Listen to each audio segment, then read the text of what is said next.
Kia ora lovelies. If you don't know, that is how you say hello in Māori, and I am also trying to incorporate more of my Māori learning on Instagram as well, so don't forget to check me out right here.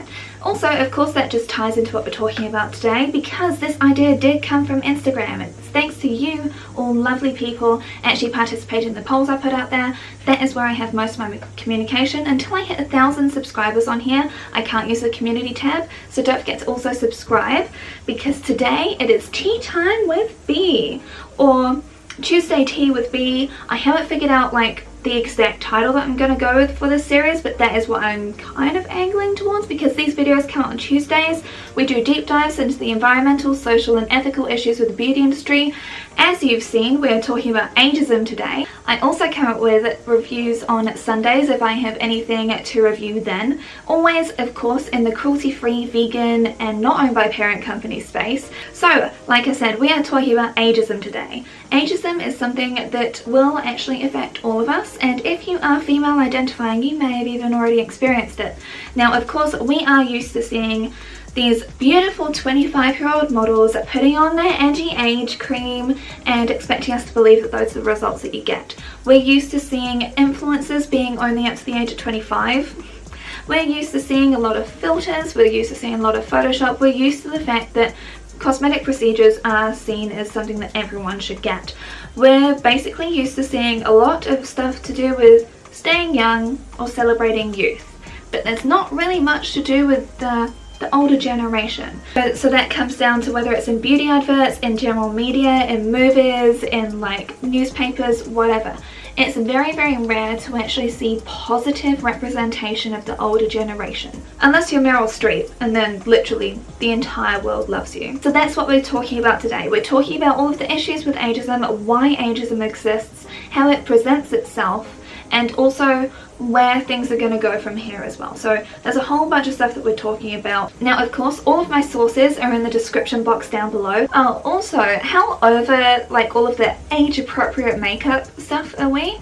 And how to age gracefully. There is just so much rhetoric currently about the way that older people should behave, the way that older people should look. You can either look like a cute little biddy, or you have to look like a New York sort of like chunky glasses wearing, like bold color wearing person. Like, there's no in between. Why? Why is that? And also, why is there barely any representation in Hollywood past the age of 30?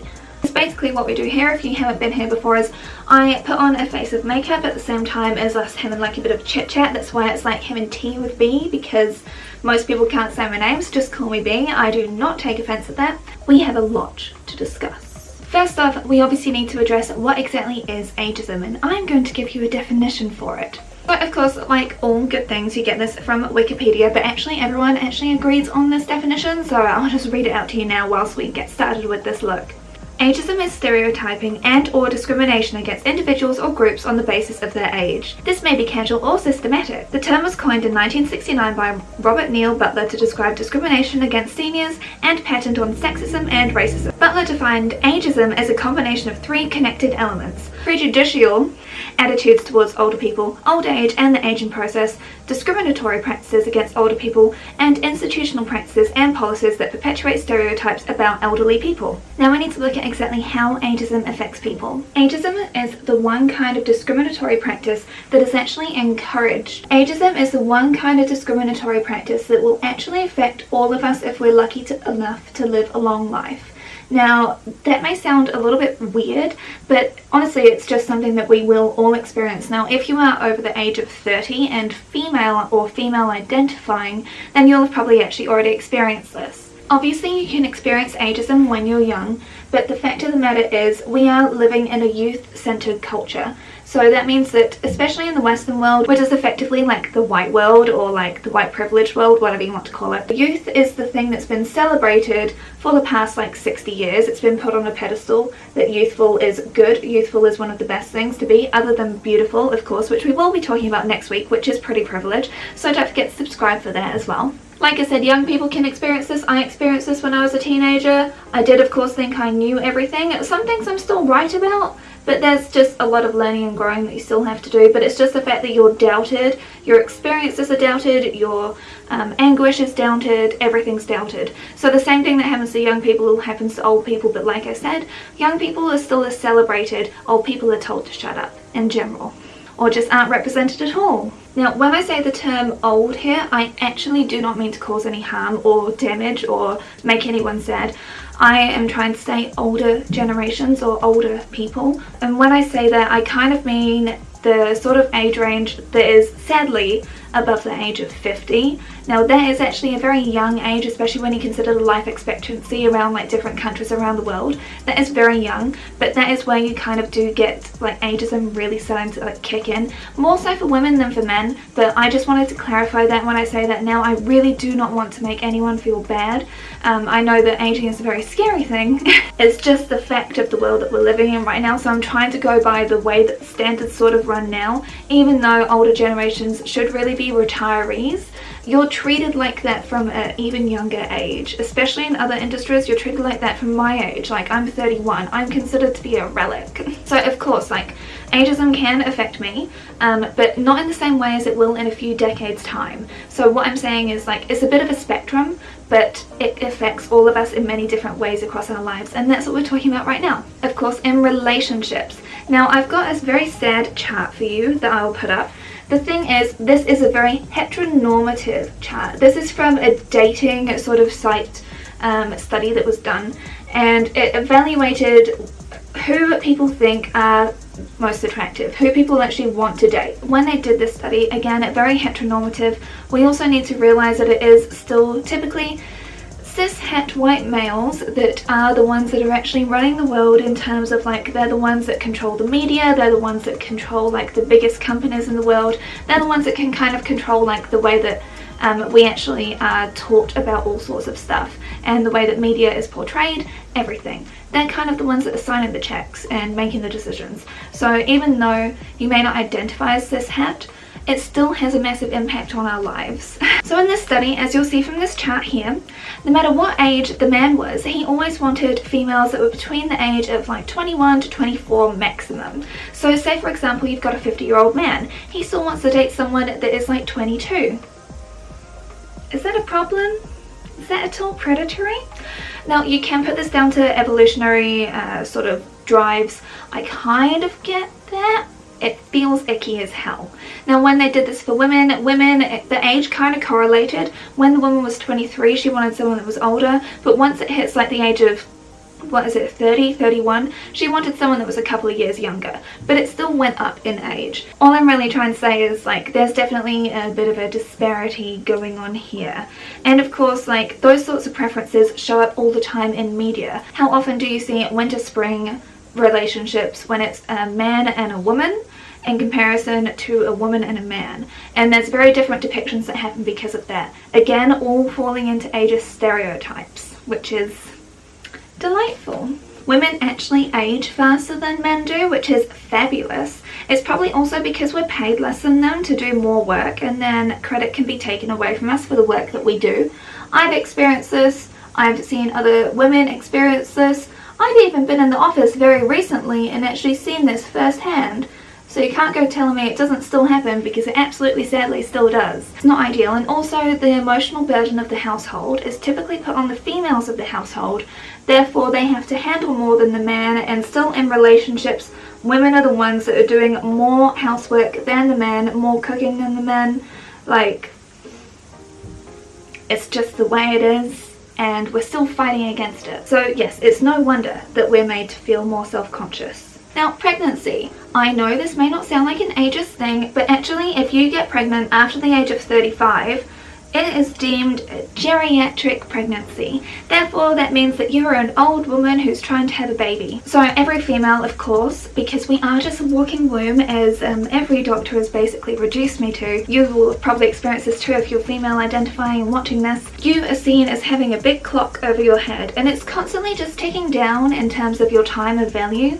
And of course, once you've had that baby, then you've turned it from the whore into the Madonna, and then the men no longer want you because their playground is ruined. All those typical disgusting tropes. But effectively, the medical system is also against you, more so as a female when you're aging. Job security. Now as you get older, you tend to fall into like more middle management roles if you are in a white collar sort of profession. When you are older, say for example you're like 55 or something, around about like that sort of time, you've got a lot of skills, you've got a lot of knowledge, but then you also started to be seen as like, will they be able to like keep up with like how things are like changing all the time? And they cost a lot of money because they're so experienced, whereas we could just get a young person in. When you're of an older generation, and because you do cost the company more money, because obviously experience means you get paid more, then you're actually more likely to get restructured out. And I've seen this. I've seen really good people get let go for no reason other than money, which is veiled as strategy. I could go on for a long time about failed restructures, but I can't for legal reasons.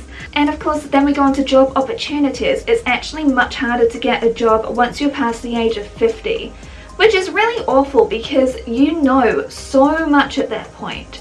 And the thing is, like I always say here, you can change, learn and grow at any age. I believe in everyone's ability to be able to do that. If I've been able to go from my stubborn ass ways in the past to actually open my mind up to all sorts of different things, anyone can.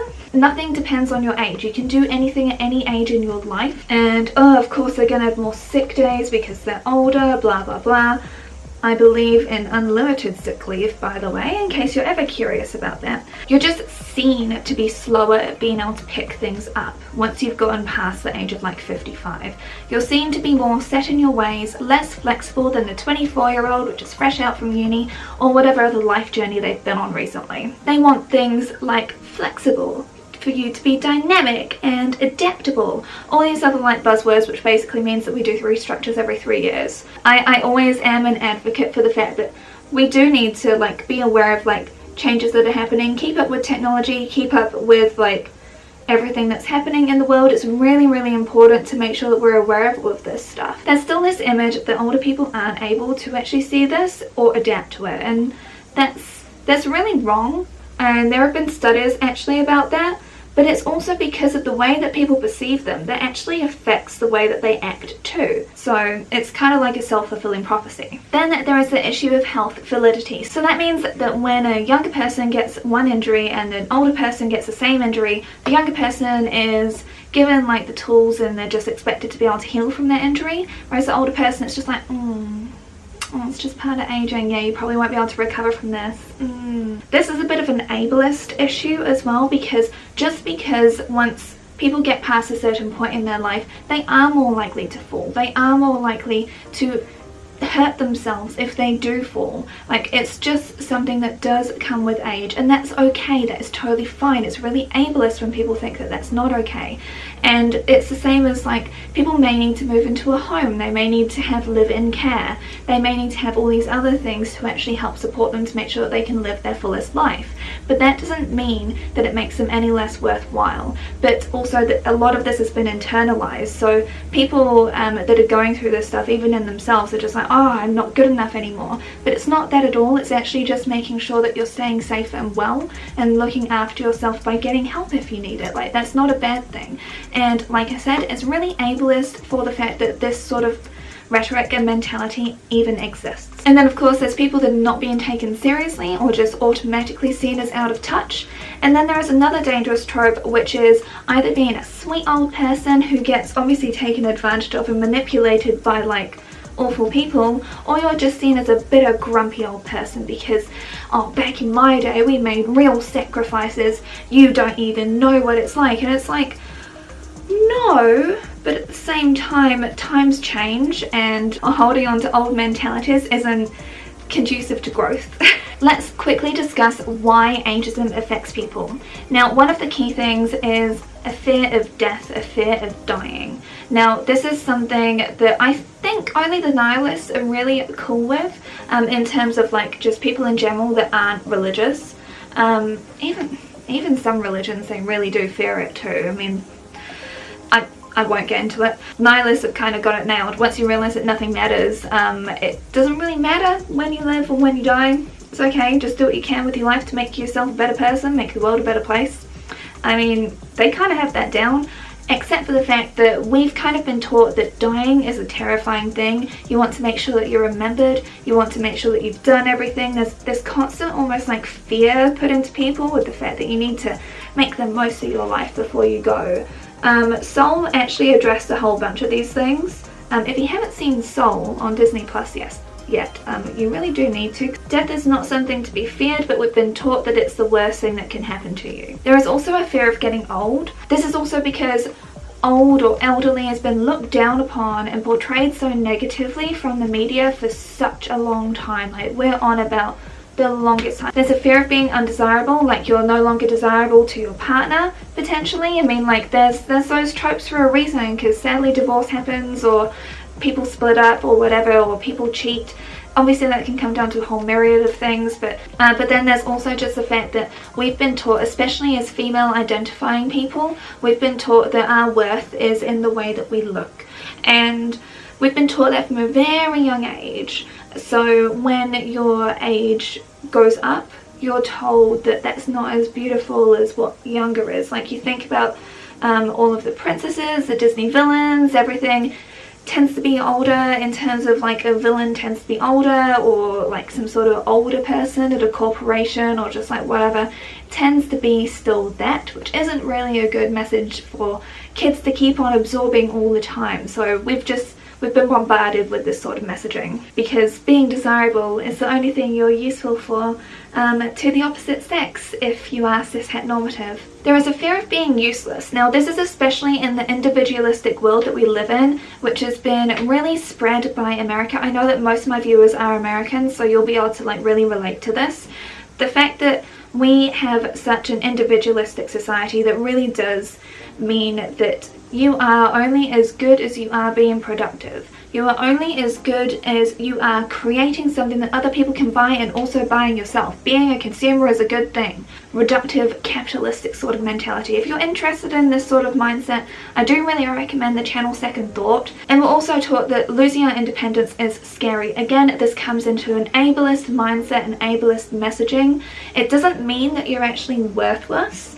It's just because we've been taught that you'll have your independence stripped away, whereas you actually don't. It comes down to those mindsets and the messaging that we've been taught time and time and time again. There is a fear of retirement as well. So whether this comes down to the cost of it, or whether it just comes down to the fact that people always associate like retirement homes, everything, with death. Again, it comes back to that same thing.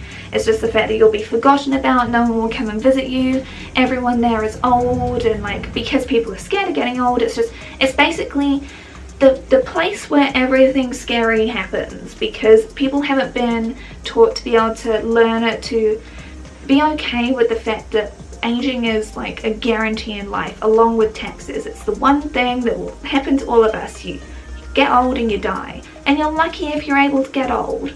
And also just the fact that it is socially acceptable and also encouraged to be ageist. So that's not only because of our media, it's also been internalized by people as they get older.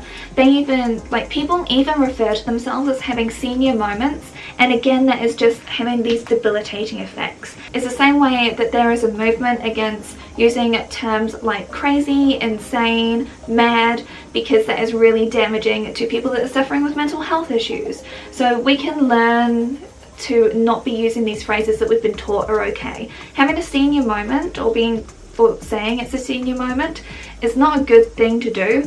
And if you are currently doing this, I do want you to try and like unlearn it, because then you're just kind of like enforcing this stereotype to other people. You're making yourself feel worse, and then you're also making them think less of you. So it's not actually helping anyone. So basically, all of these things combined have led to a society that just pushes aside older people. Media has honestly portrayed aging negatively for such a long time, and it's also taken opportunities and representation away, that it will honestly take a really, really long time for us to be able to actually adapt to a different way of thinking. Let's just have a quick talk about how the beauty industry benefits. Money, obviously. I mean, could I be any more obvious? The beauty industries that exist around the world make so much money a year. It's like a multi-billion-dollar industry, and it's got a growing consumer market. especially as people get older in life. We have aging populations in many countries around the world, and so of course this leads to a lot of opportunities. Now, we already did talk about some of this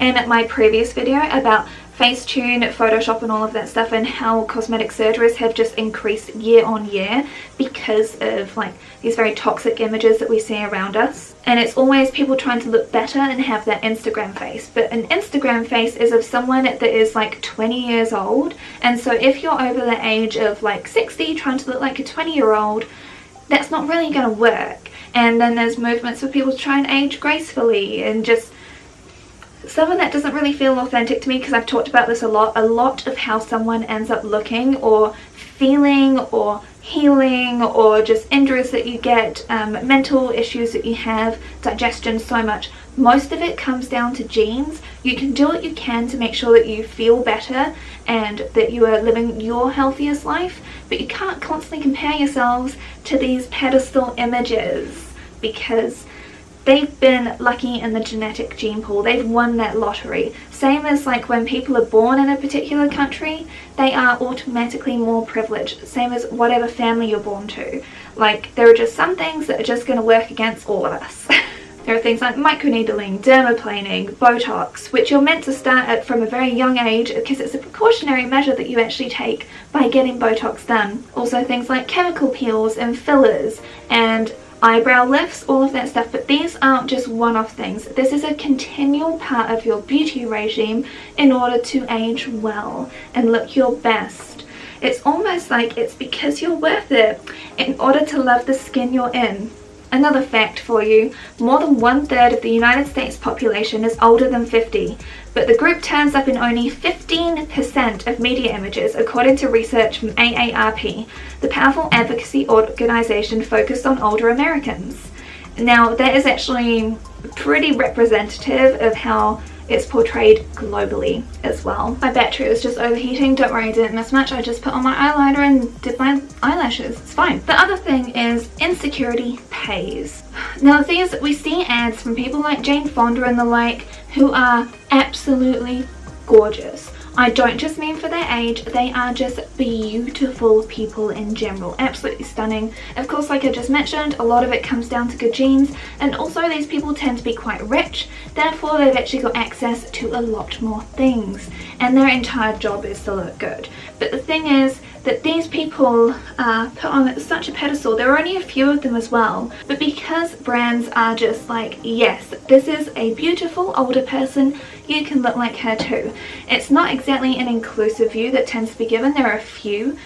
There's a couple of people that are BIPOC. They just have so much more access to all of like the special skincare, not just the skincare, the special procedures, everything. They say that they want to age gracefully, but at the same time, they're probably still having like chemical peels, microneedling, not microdermabrasion, that doesn't do anything. You might as well just get a face scrub. But you know what I mean. It's just like they have the money and the position of privilege and the status to be able to get all of this extra stuff done and count it as being normal and just self-care, which leads me on to the next thing, which is indeed self-care.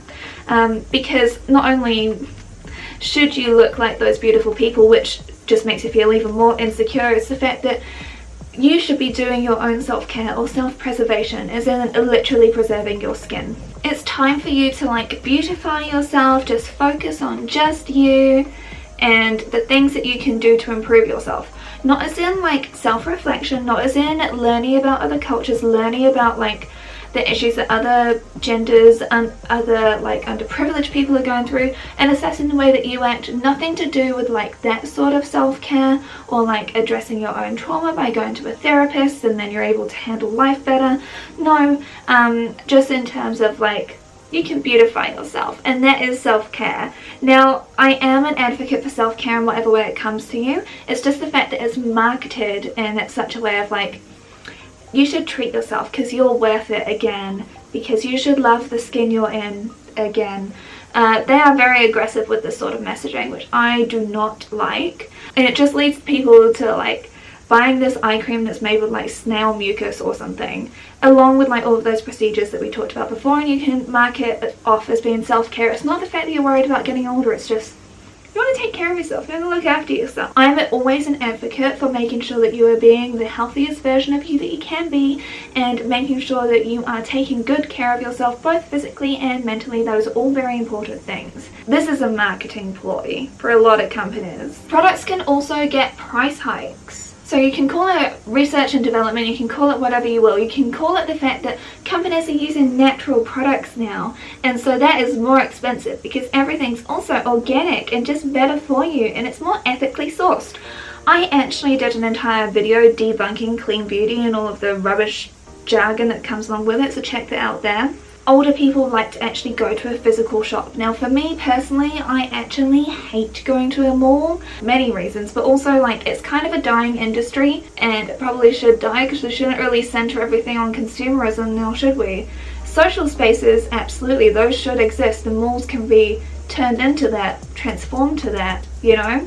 But I don't necessarily think that we should really have a society that's so censored on consumerism.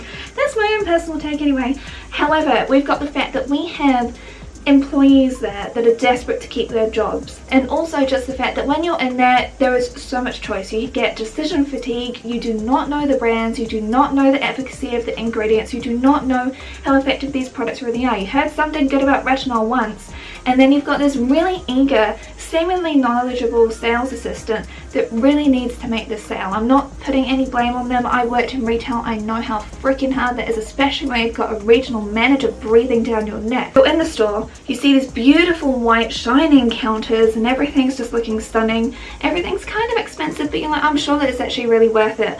And then you're being told all of this stuff by the sales assistant, and it's kind of in a high pressure environment, and when you're not used to conflict, it's easier for prices to hike in a lot of situations, because they also know that in general, globally, the older generation have a lot more disposable income, like trillions of dollars. The older generation tend to actually have massive amounts of disposable income in comparison to the youth of today. So it's a very much an untapped market, and don't worry, the houses are bought already. They've got like 5 of them, especially if they've been financially savvy. If you are someone that has worked a low wage job your whole life, pretty screwed. Also because when you retire, you'll get less than what your elders actually got when they retired, and less care than they got. So yeah, it's a whole thing. There's just the fact that we have an aging population that is only going to grow, and the beauty companies are becoming more and more aware of this. It's like, actually this is a fantastic huge market. Now, like I just mentioned, us millennials, we are quite terrified about the state of the world and how it's going to be, so we still lean on retail therapy, like what we've been taught, and a lot of us are not actually having children because we know the state of the world in like 50 years is not going to be a very livable one for many people, so we don't want to bring people into this world. So of course we'll just spend our money to try and avoid the fact that everything is crumbling around us. So you've got boomers that have got more cash, us that are going to be spending more money as we age as well, so you don't need to worry. The beauty industry is not going to crumble at any point. We should talk about where this is all going next. The advertisers will strike back. Now this is both a good and a bad thing, because 1, we will get more representation, but 2, there's going to be more cliches. This is my own personal concern. There's going to be like more caricatures. Hopefully this means that we'll be able to get increased diversity. That would be fantastic, but I'm a little bit cynical about that. Hopefully we'll be able to get like more diversity, not just in terms of age, race, genders, sexual orientation, ableism, like people of different ability levels, and like people that are like older than just 65. There's a few campaigns out there. So you've got like MAC, for example, that have like used older people, and it's like, and same as like L'Oreal have actually been doing things like where they have put up unairbrushed pictures of people, and they are being celebrated like they just cured cancer or something. We should not do this. This should be an expectation. This should not be us saying like, all hail the capitalist gods, this is amazing. No, that's really, really bad, and we absolutely should not have any of that rubbish. We should be expecting this. We should be holding these brands accountable for being more inclusive, not only with the way that they depict all genders, all races, but also all ages. This is something that we should be used to seeing in 2021, and it's really sad that we're not used to it. So yes, you can say, I'm glad that you've started to do this, but don't go saying, oh my god, let me lick your boot, you know? We're also going to see media messages changing. So before you know it, companies will realize just how profitable they can be, because this generation of older people is growing and they have more time on their hands. So seriously, just catering to that is gonna boom. No pun intended there. So you'll start off with the typical white linen wearing, idyllic, like white people, Aryan race sort of looking, where they're living their best lives, they're out on their boat, they're just having a good time, being like, oh, look at our amazing property portfolio, we did so well with our money and now it's time for us to enjoy it by getting this new fangled machine or whatever other rubbish. But gradually this sort of representation won't just be cliches. Okay, please play this game when you actually are starting to see more of these come out. So you're going to see the following tropes. Inheritance, finding yourself, a younger competition, proving the old person is still valid and wanted at work. You are going to find all of those tropes happening time and time again until we actually do the same thing as what we've needed to have done for black people, or just people of other races in general, or people that identify differently sexually to just cis-het normative people. Like, once you actually have black writers writing the shows, writing the movies, you actually get better black representation. The same way as when you have older generations actually writing the TV shows and the movies, you'll have better representation there. It'll be a lot more realistic. That will probably take a bit longer though, I'm feeling. So we'll have to deal with Eat, Pray, Love rip-offs for a bit. So really, I'm hoping for a shift, but I am expecting pandering to happen too. If you're wondering, these are the Her eyelashes from Sass Beauty. Greater instances of manipulation are going to occur. You know how some people have called influencers really manipulative and predatory in the past? Just you wait. Oh, now I've got Hamilton in my head. I mean, there are worse things to have in your head, right? So what my personal fear is the fact that we are going to be having people who are going to be acting like they're allies to older generations. They're going to be acting like, you know what, you deserve to go treat yourself. Why don't you just give all of the collateral of your house to me? You can go enjoy, live your life. Now, I'm not really a fan of like expected inheritance, all of that other stuff. I do genuinely want people to go spend their money, enjoy life, do what you want, make yourself happy. As long as you're not hurting yourself or others, I consider it you do what you want that makes you happy. I've lived that way for many years now. Allies, they might be people of an older generation that you know, that you feel like you can really relate to. If you think that the adverts that are out there now about retirement homes, life insurance, funeral cover, like those sorts of things, if you think they're predatory now, it's gonna get worse. That's what I'm personally very worried about. We are going to see more education pieces. Now this is what I really want to happen, because there is definitely kind of like a gap in the market, along with the fact that I want physical and mental health to be covered and free for everyone. If we had that, I don't think that we'd be in the state that we are now. Honestly, I'm so scared that we fear getting old this much that it's made us completely segregate entire groups of people. Free mental health care. I'm just saying, we need it for everyone. And I'm not just on about like 3 free sessions if you're like on like a cusp. I want it out for everyone. Everyone. We do need education to break down the barriers of ageism and what is actually causal of this ageism, which we've talked about this entire video. There are some think pieces out there that are really coming out. Of course, all of my sources are listed down below so you can look into this more yourself. And we're gonna need to have more of a conscious effort made on that. Just like we're learning to be anti-racist now, we can also learn to be anti-ageist. Like, there are definitely areas that we can still learn in, and like I said, we can learn, change and grow on this channel, can learn, change and grow throughout whatever period of life you're going through. We need people to not view retirement as like the end of life because that's not what it is. So of course all of this entails self-reflection, listening, actually getting outside of the bubble of what you know and actually listening to others. Like I said, the same way that we've learnt to be anti-racist, the same way that we've learnt about trans people's struggles, the same way that we've learnt about all of these struggles that are not directly affecting us maybe, they will eventually. Like I said, ageism is the one discriminatory thing that is going to affect all of us if we are lucky enough to age. That is just what I really want to like hit home. Like I said, all of my stuff is listed down below, and of course if you're of the younger generation, you're meant to be faster to learn and more adaptable, right? Like that's what we've been taught for such a long time, so we'll be able to do all of this stuff. For me personally, I'm going to have to reflect on all of this a lot myself, because I know that I really do suffer from a lot of ageist mindsets. I am terrified of like whenever I find new wrinkles, I get so scared. I know that my pores, because they're already big, they're gonna get bigger. I know that I'm gonna get gels. I've told you, I've already had plastic surgery in the past, and I've always, in my mind, I've been happy with the fact that I want to get more plastic surgery done. And it's like, why am I thinking all of this stuff? Like, there's just so much that all of us need to unpack. I will see you lovelies next Tuesday for another Tea with B.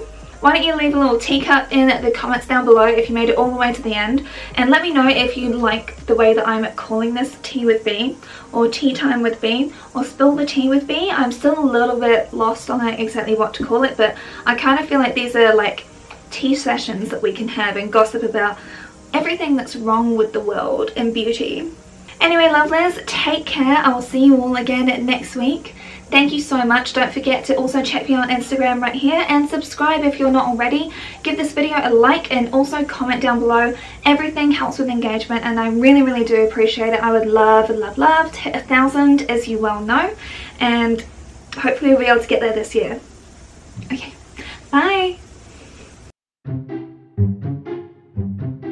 I also come up with it blah blah blah blah blah.